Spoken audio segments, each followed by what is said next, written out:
అనుకుంటాము ఎలా పోతుంది అభిషేకం, దేవుడు ఇచ్చాడు కదా, ఒకసారి దేవుడు ఇచ్చాడంటే అది ఉండిపోతుంది అని అనుకుంటాం. కానీ అభిషేకము ఉంటుంది.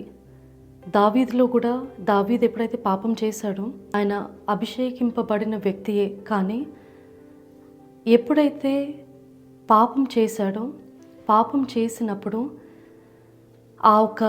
ఆయనలోన అభిషేకము, ఆ ఒక్క శక్తి తగ్గిపోయింది, ఆ పవర్ తగ్గిపోతుంది.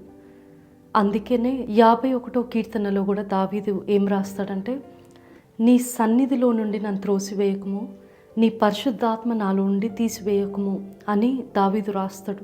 ఎందుకంటే అభిషేకింపబడిన వ్యక్తులు ఎప్పుడైతే పాపము చేస్తారో, తెలిసి ఇంటెన్షనల్ సిన్స్, అది బుద్ధిపూర్వకముగా ఉద్దేశపూర్వకంగా ఎప్పుడైతే పాపము చేస్తారో, you will lose the power, the essence in your anointing.